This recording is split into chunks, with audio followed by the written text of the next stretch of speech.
Ассалаумағалейкум, қазақ елі, отандастар, жерлестер, туыстар, бауырлар.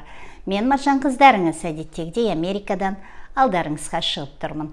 Бүгінде шыға салысымен лайк жөнінде естеріңізге сала кетейін, әрі арнама тіркеліп, осы бейне жазбаларды тарқата отырсаңыздар, көптен көп көмек болар еді сіздер жағыңыздан. Рахмет айтам алдын ала.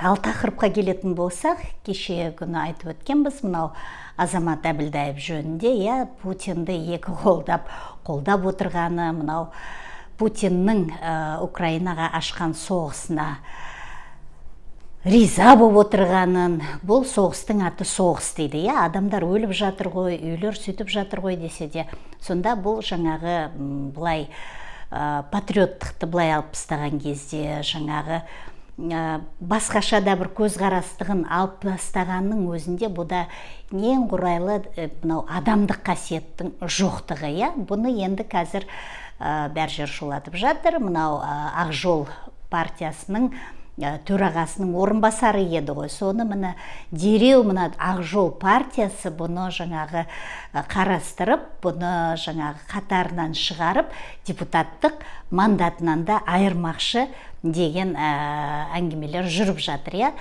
Мына бұл да дұрыс шығар, енді бұл оперативно, прямо тездетіп, жеделдетіп, халықтың даусын ести қойып, осылай шешім қабылдағандары. Бірақ енді маған келіп атқан кісілердің де ойы, менің де ойымнан шығып жатыр.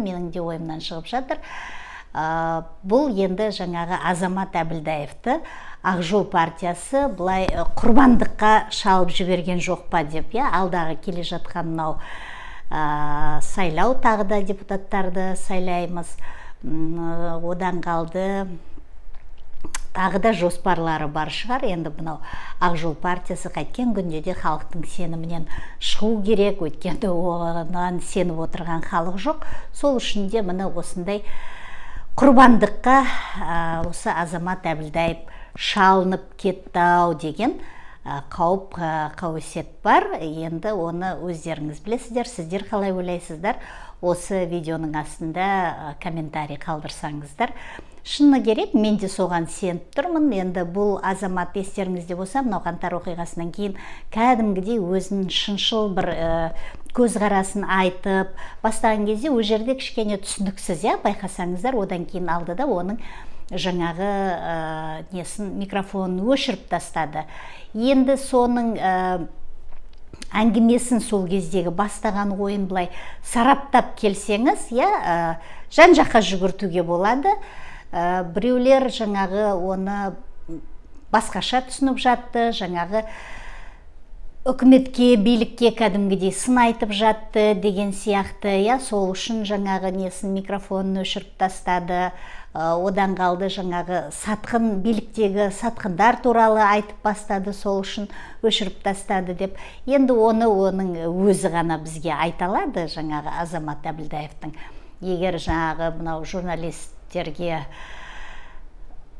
айтарым, осы сұрақты қойып көріңіздерші, сол ойын, сол несін аяқтап берсін осы неде. Енді мынау еркін тәуелсіз журналистердің микрофонын ешкім өшірмейді ғой. Мына сол жерде осы ойын жалғастырып, не айтпақ болды, соны айта кетсе. Бірақ енді бүгінгі күні таңданбаймыз, ол әңгіменің аяғын алып кеп, жаңағы сол Путиннің ісінің дұрыс болғанын, ОДКБ-ның кіргенінің дұрыс болғанын, біздің де халықты қырып салғанын дұрыс деп айтуы мүмкін. Оны айтты да ол сол жерде. Егер де бір күн кеш болғанда, бір күн ерте болғанда бүйтереді, сөйтереді, бірақ ол тоқеттерін енді аяқтатқызған жоқ, ол кезде өшіріп тастады. Ал бүгінгі күні енді бұны жатып, жаңағы маған жазып жатқан кісілер айтқандай, ақсақ қой түстен кейін маңырайды деп, бұл енді сол кезден бері, бір жылдан бері соның бәрін ішінде сақтап, ертең бәрібіріне парламент ақыры тарқайын деп жатыр ғой, ақыры кетеміз, ең болмаса өстіп шулатып кетейін деген секілді. Мына атың шықпаса жер өрте қылып, мына осындай, мына қазақтың сүйегіне осындай таңбаны салып отыр. Бүкіл әлем Ресейден теріс қарап тұрған кезде бұл сөйтіп Путиннің сөзін сөйлеп отыр. бұл тағы да айтады, бүкіл әлем емес теріс қараған, тек қана Америка дейді. Бұл кісі өзі негізі мынау геосаясаттан өте алыс кісі екен. Ол неғып біздің парламенттің төрінде жүргенін, ол жаңағы Ақ Жол партиясының төрағасының орынбасары болып жүргенін, осындай көзқарастарымен енді өте көп сұрақтар қарап тұрсаңыздар. Міне сол халқым осындай маңыраған елдар өз жерде толып жүр. Ондай жаңағы Абай атамыз айтып еді, жаңағы адам деген боқтың қабы деп. Міне осындай боқтың қабы о жердегі жүргендердің бәрі. Сол боқтың қабы толып тұрған кезде сондайлар осындай түйсіктерімен біздің қазағымыздың көсенесі көгермейді. Сол үшін билікті қолға алу керек. Билікті қолға алу үшін ұры Тоқаевты ұры жүйесімен қосып, қанды қол Тоқаевты түп тамырымен жұлып алып тастап, бәріміз бірігіп бір ауыздан ОДКБ-дан шығатынымызды, Евразия одағынан шығатынымызды, және де мынау Украинаға ашқан Ресейдің соғысына түбегейлі қарсы екенімізді, әрі кешегі Біріккен ұлттар ұйымында Тоқаев Путинді қолдап кеткен жерін қазақ халқы кешірмейтінін, қазақ халқы оны ешқашанда ұмытпайтынын бәр жерде насихаттайық, бәр жерде айта білейік. Ауызбіршілігімізді арттырайық, сөйтіп X күнін жақындатып, мынау билікті өз қолымызға алайық. Алға қазақ елі!